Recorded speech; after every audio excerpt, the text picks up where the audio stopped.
So, Kev, with the addition of Blake Griffin, how does this shape up for Brooklyn moving forward for the rest of this year? I mean, you can tell with my face, I'm not necessarily excited. It's more of a good for them. They need depth. Blake is obviously nowhere near what he used to be in the beginning ladder of his career. And obviously, within the last couple of years, he has been very injury prone. So, I mean, Brooklyn got a steal for the potential. It's a low risk, high reward situation. Blake has to come off the bench because you're not starting him over Kyrie. You're not starting him over KD, Harden, Joe Harris, or DeAndre Jordan, unless you're going small ball for a specific team. But even at that, Blake being 6'9", that means you play KD at the five. You know what I mean? Like it's just one of those awkward situations of like he does help because he brings a veteran leadership to the locker room. He brings some form of a scoring dynamic. I don't know how to word it because he's not what he used to be in terms of a dunker, a highlight reel. He's not somebody that has a a playbook of post moves, so to speak. You know, like he's just somebody now that has accepted he is getting older. He's towards the back of his career, and he's just become a relatively average slash mediocre jump shooter. I mean, he's shooting what 31% from the 3 point line this season, which is a little above average. So I mean, it's not really that anything crazy. Over the last 2 seasons, he's averaged maybe 13 and a half points. Last season being 15 points, this season being 12. So it's just like I said, I really don't think it's going to do anything of mass importance to make them better, but it does show that Brooklyn is trying to stack the deck in their favor to at least have some form of depth come postseason time. I'm with you on this one. I think this move was largely just for depth. I think the name gets a lot more recognition than what Blake has actually been putting out on the court the last couple of years, because I saw a bevy number of takes just over the last probably day or so where people are saying, oh, the Nets are going to win the finals. I mean, people were saying that even before they signed Blake. I mean, the situation really hasn't changed that much in my mind.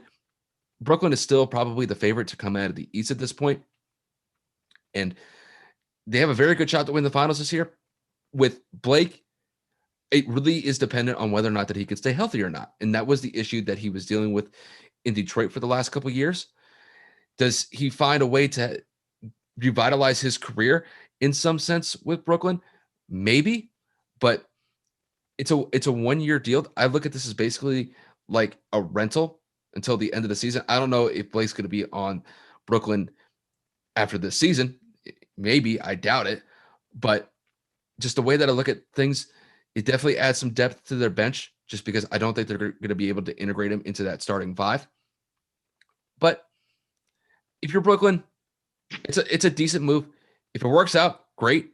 If it doesn't, well, at least you tried. At least you try to add some depth to the team. And look, he is a veteran on the team, so it does help some of the younger guys on the team a little bit, but it's an okay move. It's an okay move. It's like it's okay. It's nothing special. I think the name is what's bringing a lot more attention to what is actually being brought to the Nets in this situation. Of That's how I, course, it's the hype because when you hear Blake Griffin, your mind, any basketball fan, should I say, any yeah, basketball fan's mind goes to the poster on Pau Gasol, Timothy Mozgov, the Lob City the of Clippers the days. Clippers. And that's just not the case anymore. We all know that Blake is now sadly become somebody who's very ISO happy, somebody who tries to dribble the ball too much more than he should. He's like that guy at LA that finally learns how to use his left and continues to kind of try to create plays by himself. Again, no disrespect. Blake Griffin is still an NBA caliber player, and he is going to bring some form of a contribution to Brooklyn, but it's not going to be like a James Harden acquisition, like that trade, a top five player caliber impact of oh my God, this is win now. He Yep. helps them. He brings some kind of, a different mentality to the team. He brings, points to the game. He can score the basketball still, but it's not oh my God, Brooklyn's for sure going to win. So, I mean, like the crazy thing to me is not the player itself. It's the situation that he had to go through to get to the Nets. He was still owed $75 million over the course of the last 2 years in Mm-hmm. Detroit, and they agreed to a $62 million buyout.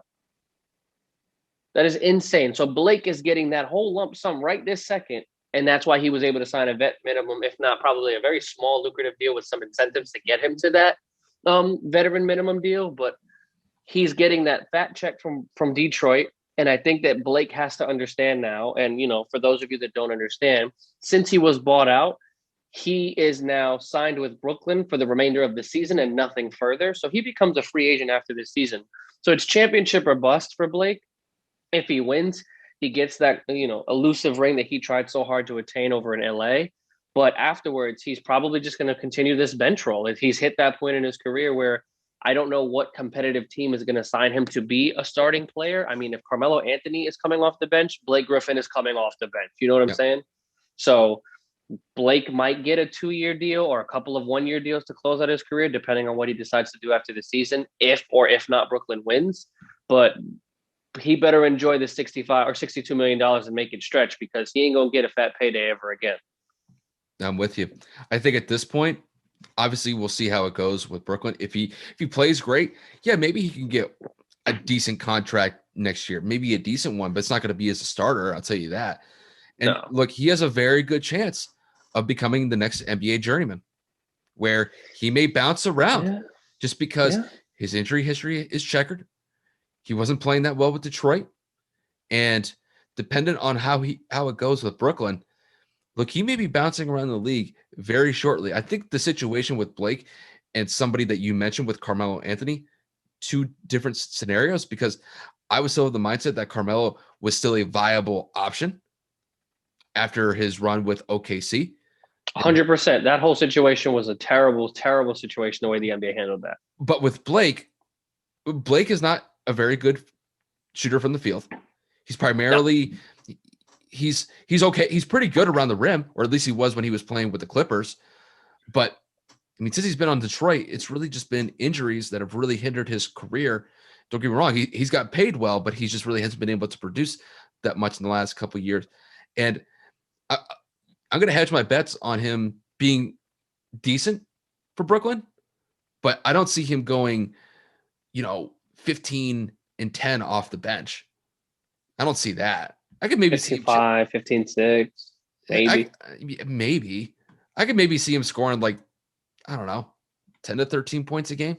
It's dependent on That's how what they he's doing use it. right now. His field goal percentage is atrocious. The last 2 years, last Yeah. year, 35% from the field, 36% this year. Buddha. Yeah. So Booty. that's kind of like why I mentioned he could be that next guy on the NBA journeyman path at this point. And at this point, it kind of looks like that, dependent on how it goes with Brooklyn.